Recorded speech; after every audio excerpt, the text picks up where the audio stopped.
that confirmed club's jingle and all that leads me on to updates part of the show. So here in this part of the show I'll just give you a weekly update on what's been happening.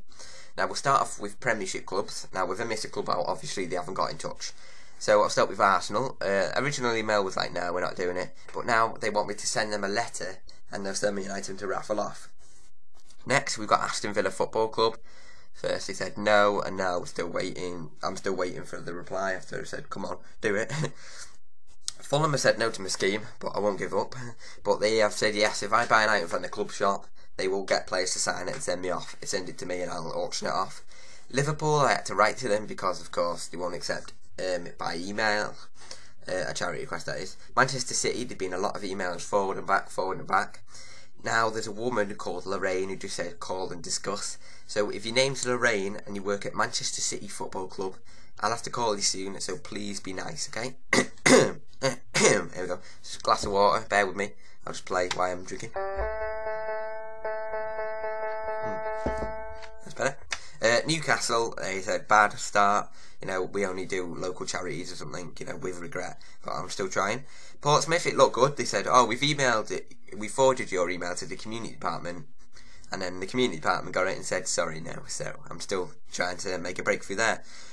West Ham United Football Club said, so far, no momentary donations we will give out. So I'll just have to try my hardest. On to the Championship now. And Barnsley, they forwarded the email to the club, so that's looking good. Bristol City have got it right because they weren't accepted by email. Colchester United, bad, they only support local charities, but I said, well, you can still do the same scheme with local charities, see what they do. Coventry City, they were started off bad, but now if I write a letter, they may do it. And Crystal Palace, they phoned me, but I was at school, so they've left me a voicemail. Anyway, Ipswich Town now, they're going to ask the players, so that's good news. Leicester City, they said no to the campaign, but I'm still going to harass them, obviously. But they sent me an item to auction off, which I'll talk about in a minute. Norwich City have a no to campaign, I'm still trying. But if you send them a letter, they'll send me a signed item. Ruffle the paper. Preston North End, no go at the moment. Scunthorpe United, got a right to them because they won't accept it by email again. Sheffield United phoned me, but I missed the phone. So if you work in the reception at Sheffield United Football Club, I'm going to be phoning you soon. Please be nice. Southampton, they're good. They've passed an email on to manager George Burley, so that's good.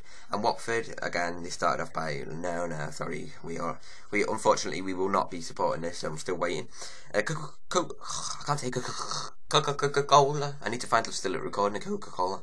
Coca-Cola League One. We'll start with Leeds United and surprise, surprise.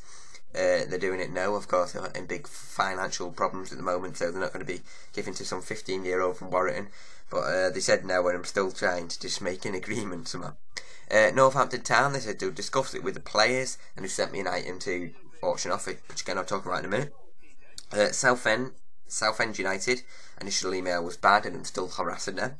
Swansea City is good, they passed it on to manager Rafael Martinez. Tranmere Rovers, no again. And we move on to Coca-Cola League 2 and Accrington Stanley. Initial email was bad, like, you know, sorry, we're not going to do this, so I'm still waiting. And Stockport County, which is probably my favourite one I've got back, they said, no, it's too much money in the lower leagues. Footballers only get around £12,000 per year, which I somehow don't quite think is quite true, but oh well. So, there's your update. Of course, next week it will have changed and more clubs will have got in touch. I won't read them all out again, I'll just do from the week. And that information is also available on our website, okay? Now, the website address is on our forum. The forum address is http:// It's important you do that, no www. We're not that expensive yet. So, http:// Hancock's football giveaway, all one word, .lumac. That's it, spelled LUMAK.net. So I suppose that'll be on your screens now, and you can see all sort of contact details on there and the our address for our official website and all the rest of it. But that's the update part of the show over.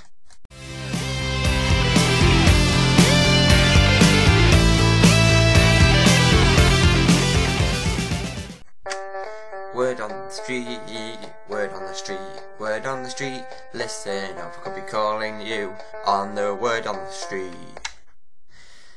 That fantastically brilliant jingle tells us one thing, that it's time for Word on the Street. Again, this is a weekly section of the show where I will be randomly calling a number and asking the person on the end of the line if they've heard of Hancock's football giveaway and what they think of it and why they haven't and stuff.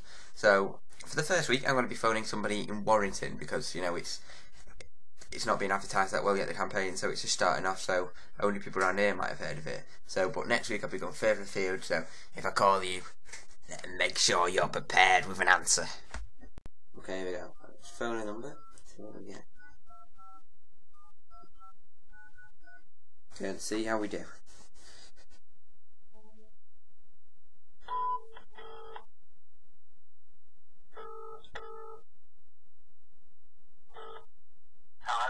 Hello, have you ever heard of Hancock's football giveaway?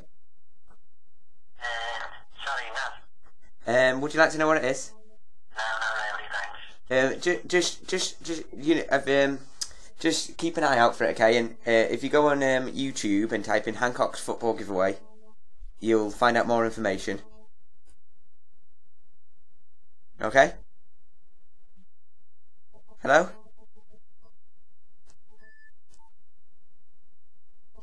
Obviously, he hasn't been listening to the show or seen anything beforehand, because he didn't seem that interested. Oh well, we'll try again next week.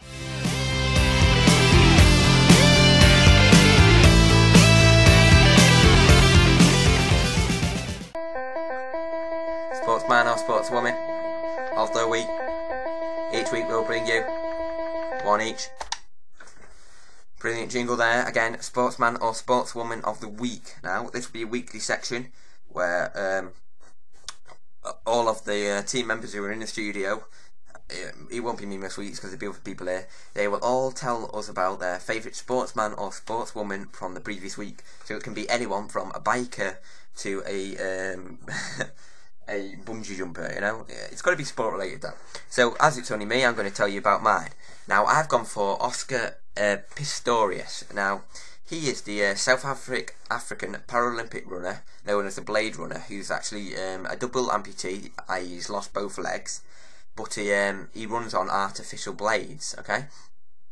Now, carbon fibre, I think they are, yeah. Now, he's been pushing for a while to be able to compete with, able-bodied athletes. And he finally got his wish this week when at the Norwich Union British Grand Prix at the Don Valley Stadium in Sheffield, he ran the 400 metre race.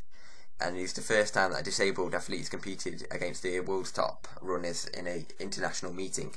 Now, he finished last in terrible conditions of rain and wind, but then he was actually disqualified for running out of his lane.